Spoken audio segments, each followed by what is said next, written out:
Hello friends, welcome to my channel stories by Garma Kushwaha. दोस्तों, जैसा कि आप जानते हैं, मैं हर रोज़ आपके लिए अलग अलग और रहस्यमयी कहानियाँ लेकर आती हूँ और कुछ इसी तरह की कहानी मैं आज भी आपके लिए लेकर आई हूँ। दोस्तों, कुछ दिन पहले मेरे एक सब्सक्राइबर ने मुझे मिसिंग 411 की कुछ और स्टोरीज़ लाने के लिए कहा था, तो मैं आज उनके लिए मिसिंग 411 की कुछ नई कहानियाँ लेकर आई हूँ। तो चलिए शुरू करते हैं हमारी आज की वीडियो। 8 साल की पेज विल्सन अपने ग्रैंडफादर और अपने कुछ कज़न्स के साथ कैंपिंग ट्रिप पर गई हुई थी। वो सभी कोलविले वॉशिंगटन से तकरीबन 19 मील की दूरी पर कोलविले फॉरेस्ट में गए हुए थे, जहां पर अक्सर लोग कैंपिंग के लिए आते जाते रहते हैं। सभी बच्चे आम तौर पर जैसे खेलते हैं और बातचीत करते हुए आगे बढ़ते हैं, ये सभी बच्चे भी ठीक उसी तरह हंसते खेलते आगे बढ़ते जा रहे थे। किसी को भी ये नहीं पता कि आखिरकार पेज एग्जैक्टली किस वक्त गायब हो गई, पर जब उसे नोटिस किया गया उस वक्त तकरीबन शाम के 4 बज रहे थे। ये अगस्त 20, 2010 की बात है। जब नेशनल फॉरेस्ट के बाकी लोगों को इसके बारे में पता चला तो उन्होंने फौरन वहाँ के सबसे पास के एयरबेस से संपर्क किया और वहाँ से सहायता मंगाई। साथ ही साथ वहाँ काम करने वाले सभी फॉरेस्ट गार्ड्स को पेज के ढूंढने के काम में लगा दिया गया। काफ़ी देर तक उसके ढूंढने का काम जारी रहा, पर पेज को कहीं भी ढूंढा नहीं जा सका।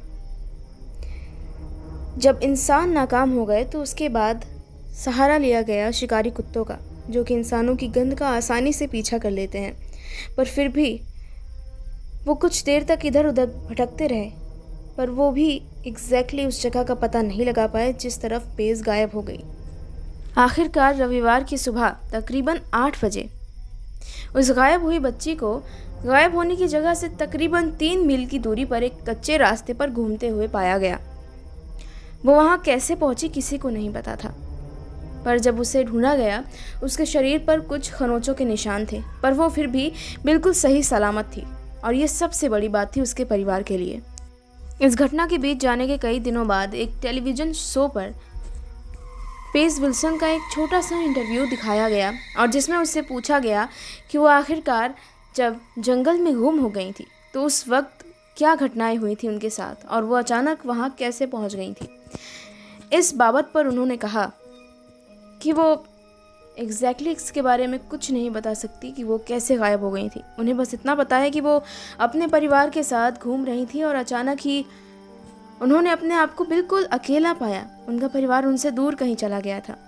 ये कैसे हुआ, इसका एक्सप्लेनेशन किसी के पास नहीं है। कहते हैं कोलविला अपने आप में एक रहस्यमय इलाका है। यहाँ पहले भी कई बार गुमशुदगी की वारदातें हो चुकी हैं। उनमें से कुछ लोग वापस आ गए और कुछ लोग आज तक उसी तरह गुमशुदा हैं।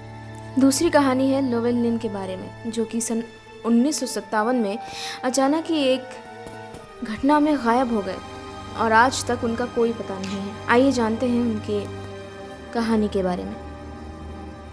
लोवेल लिन हाल ही में यूनिवर्सिटी ऑफ मिनेसोटा से इंजीनियरिंग की डिग्री में ग्रेजुएट हुए थे, और इसके बाद उन्होंने दुनिया के कुछ सबसे महान एरोनॉटिक्स कंपनीज में गिनी जाने वाली बोइंग कंपनी में एज ए इंजीनियर काम करना शुरू किया। उनका काम उनके साथियों को बहुत पसंद आया और थोड़े ही समय में उन्होंने उस कंपनी में अपने कई दोस्त बना लिए। उनकी ये कंपनी ऊंचे पहाड़ों के बीच बनी हुई थी, जहां आसपास के नज़ारे बहुत खूबसूरत थे।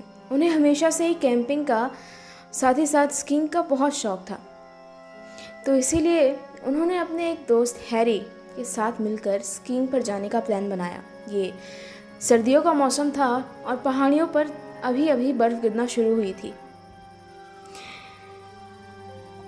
तकरीबन 7 बजे वो ड्राइव करके उस इलाके तक पहुंचे जहां से उन्हें स्कीइंग करनी शुरू करनी थी। ये तकरीबन 5500 फीट की ऊंचाई पर बसा हुआ एक इलाका था, जहां से वो स्कीइंग करते हुए नीचे आते। पहाड़ी पर ऊपर जाने के लिए उन्होंने स्नो शूज़ का इस्तेमाल किया और पैदल चलते हुए पैराडाइज इनक्लेव तक पहुँचे। वहाँ पहुँचने के बाद उन्होंने अपने स्नो शूज़ उतारे और अपनी स्कीज़ पहन ली, और उसके बाद वो दोनों तैयार हो गए पहाड़ी से स्कीइंग करते हुए नीचे जाने के लिए। बर्फ़ बिल्कुल ताज़ी थी और इस पर स्कीइंग के साथ फिसलना बहुत आसान था।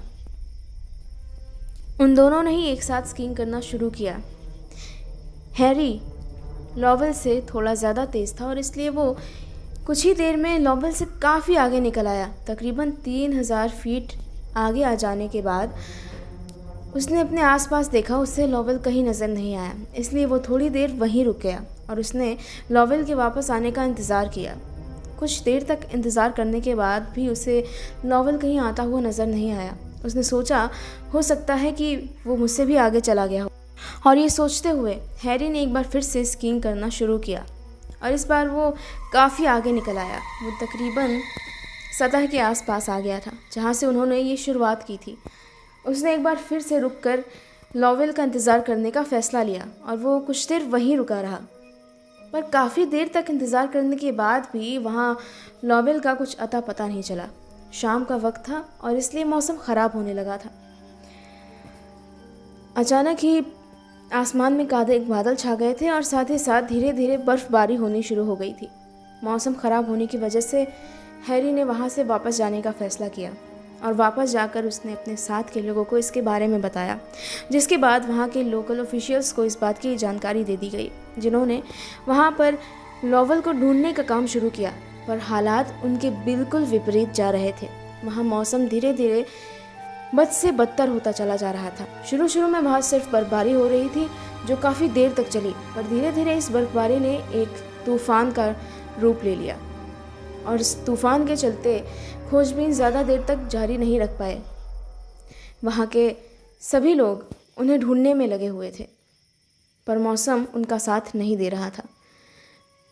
तूफ़ान के रुकने के बाद भी वहाँ के हालात उसी तरह बदतर ही रहे। आसमान में बादल छाए होने की वजह से अंधेरे जैसा मौसम रहता था और साथ ही साथ कोहरे ने हालात को और मुश्किल बना दिया था। आखिरकार कई दिनों तक उनकी खोजबीन होने के बाद भी जब कोई निष्कर्ष हाथ नहीं आया तो इस खोज पर रोक लगा दी गई। उस रात अचानक क्या हुआ, मिस्टर लॉवेल कहाँ गायब हो गए, इस बात का कोई भी चिन्ह किसी को भी आज तक नहीं मिला। अगली कहानी है एक एक्सपीरियंस्ड माउंटेनियर मिस्टर एरिक की। मिस्टर एरिक, उन्होंने यूनिवर्सिटी ऑफ मिसूरी से फाइन आर्ट्स में डिग्री प्राप्त की थी। साथ ही साथ उन्हें फोटोग्राफी का भी बहुत शौक था। पर इन सभी के बावजूद जो उन्हें सबसे ज़्यादा पसंद था वो था अलग अलग जगहों पर जाकर एडवेंचर्स करना, और साथ ही साथ उन्हें पहाड़ों पर ऊपर चढ़ना और नई जगहों की खोज करना भी बहुत पसंद था। और इसी तरह उन्होंने एक बार फिर से एक नई खोज पर जाने का फ़ैसला किया। वो जब भी अब किसी नई खोज पर जाते थे वो उसे अपने परिवार को ज़रूर बताते थे, खासकर उनकी माँ को। वो हर हफ्ते वीकेंड पर अपनी माँ से मिलते थे और हफ्ते में घटी हुई हर छोटी छोटी बात उन्हें बताते थे। इसी तरह जब वो 57 साल के हुए तब तक उन्होंने हर जगह अलग अलग जगहों पर जाकर तरह तरह के पहाड़ों और तरह तरह के जंगलों को देखकर बहुत सारा अनुभव प्राप्त कर लिया था। इस तरह हम कह सकते हैं कि उन्हें जंगलों और पहाड़ियों की बुरी से बुरी परिस्थितियों की जानकारी रही होगी और इन हालातों से निकलना कैसे है इस बात की भी अच्छी समझ रही होगी। पर फिर भी उनके साथ एक ऐसी घटना घटी जिसने सब कुछ बदल कर रख दिया। जब वो तकरीबन 57 साल की उम्र के थे उस वक्त उन्होंने अपने कुछ और दोस्तों के साथ माउंटेनियरिंग पर जाने का फ़ैसला किया। उनके ये दो दोस्त भी बहुत ही एक्सपीरियंस्ड हाइकर्स थे, जिनमें से एक का नाम था डॉन स्ट्रोम और दूसरे का नाम था ट्रेवर लेन। वो तीनों ही अच्छे खासे एक्सपीरियंस्ड हाइकर्स थे और इसलिए गलती का कोई सवाल ही पैदा नहीं होता था। तारीख थी 1 जुलाई 2010। उन्होंने सुबह तड़के ही अपनी माउंटेनियरिंग की यात्रा शुरू कर दी। सब कुछ ठीक चल रहा था। वो आगे बढ़ते हुए तकरीबन 14,000 फीट की ऊंचाई तक पहुंचकर उन्होंने कुछ देर रुकने का फैसला किया। डॉम उन सभी की टीम का नेतृत्व कर रहे थे।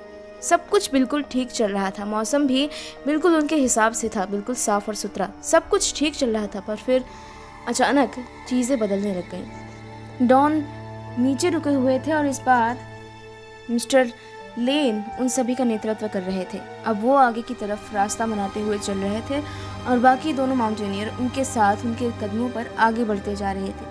इसी वक्त मौसम अचानक ही बदलना शुरू हो गया। अचानक ही तेज़ हवाएं चलने लग गईं और साथ ही साथ आसमान में घने बादल छाने लग गए। उन तीनों में से किसी ने भी इस बात की उम्मीद नहीं की थी। माउंट रेनियर पर इस समय मौसम बिल्कुल साफ रहता है और हालातों और परिस्थितियों का जायजा लेते हुए ही उन तीनों ने यहाँ पर माउंटेनियरिंग का प्लान बनाया था। धीरे धीरे हवाएं बिल्कुल तूफान जैसी हो गई और साथ ही साथ बर्फ पड़नी शुरू हो गई। इसने हालात को और बिगाड़ दिया।